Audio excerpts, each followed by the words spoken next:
Hey guys, hope you're all doing fine and well. I just want to make this short and sweet video about a concept I've been thinking about recently, and that is wealth preservation or value preservation.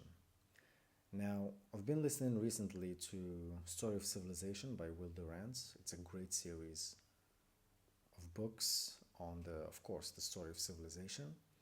And in the first book, he talks about how civilization is the result of storing excess production.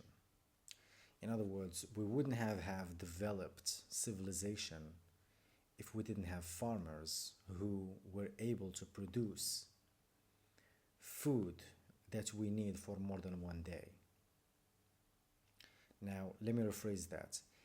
If man didn't have the ability to not think about tomorrow's food, he wouldn't have been able to think about other things, to develop and to invest his time and effort into other productive endeavors.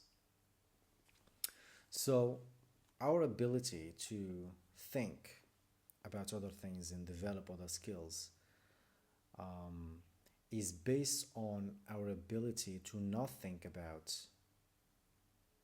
tomorrow's meal. You know what I'm saying? So, civilization or the ability to store value takes you out of that vicious cycle of thinking about where your next meal is coming from. If all you think about is how I'm going to get my food, then you will not escape the hunter mindset. You will never be able to escape from it. You will always be thinking about your next meal. You will hunt for today's meal, you will eat, and then you will start to think where your next meal is going to come from. Now, if that's all you do, you wouldn't have the time nor the, shall I say, the luxury of thinking about other things. So, value preservation, wealth preservation is essential to civilization. And if you want to talk about this concept when it comes to individual life, not in a civilizational context, you have to think about it this way. If you live paycheck to paycheck, if all you think about is when you are getting your next salary or your next paycheck, then you don't have time to actually think about other ways to invest your money or perhaps do something else that will bring more value to your life. Now, you probably heard that most Americans, and I would even say most people all around the world, live paycheck to paycheck. They hardly save any money. And even if they do save money, they save it in the bank. And of course, as you know, if you save your money in the bank, you are losing your money. Inflation is eating the purchasing power out of your savings year after year, and you can't do anything about it. So, if you can't save your money, if you can't build capital that will set your mind free, you won't have to worry about your next meal, about your next paycheck. You will always have low time preference. And what I mean by low time preference is you will always think just about today, maybe tomorrow. You will never have long term vision for anything. You will never be able to think long term, to plan long term.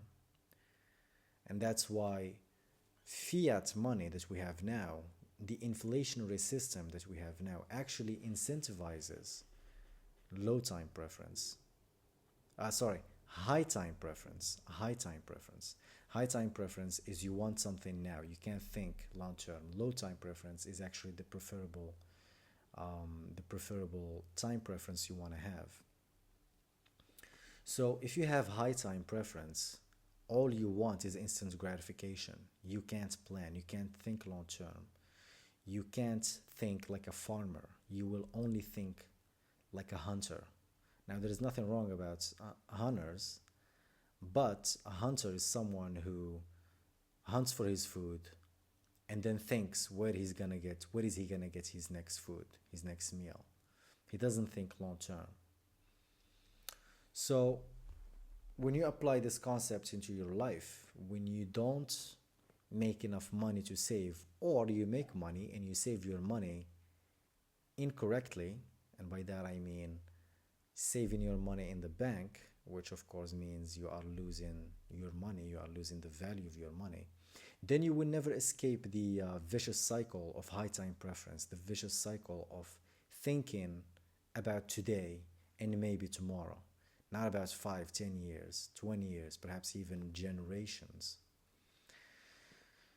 Now, you might be saying, well, what is the solution to all of this? Well, when it comes to money, the solution, I believe, is Bitcoin, of course. Now, this is an entirely different topic, and I'm actually preparing a video about it, about the dollar, about Bitcoin.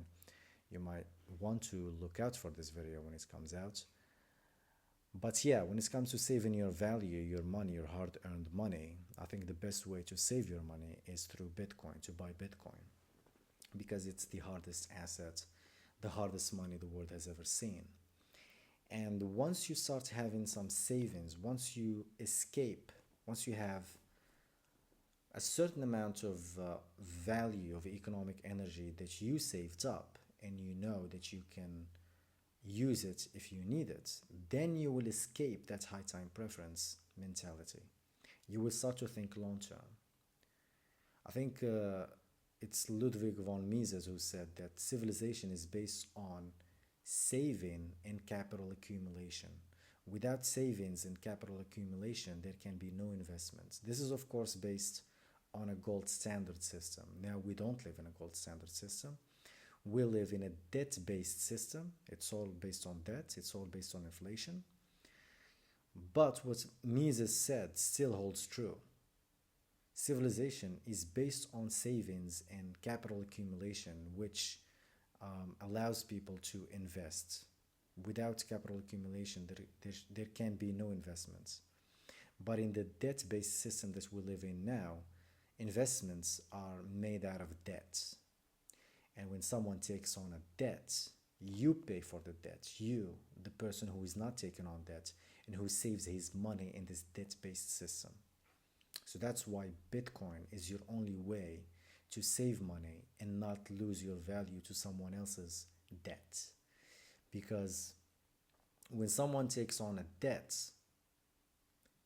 the bank basically creates money out of thin air to give that person the money, and it adds to the money supply. And therefore, the money gets inflated. So yeah, the concept of wealth preservation and value preservation is extremely important. You have to think about it in a macro sense when we are talking about civilization and the economy and economics in general, and also on an individual perspective in terms of your own life. If you want to improve your own life, to improve the quality of your life, to improve how you think about your life, you have to escape this high time preference bullshit. You have to escape this high time preference mentality. You have to escape this hunter mindset that only thinks about the next meal. You want to think ahead. You want to think long term. You want to be able to think long term so you can plan both for the short term and long term. If you only think about short term, then you are only going to plan for the short term. And if you only plan for the short term, well, I'm sorry to say, but great achievements take time. You can't achieve great things if all you think about is the next morning. So yeah, that's all I want to say in this video. Look out for my next video, which is not next video when it's going to be ready, which is and it's going to be about the dollar and Bitcoin. And that's all I want to say here. So thanks for watching, and see you in the next video.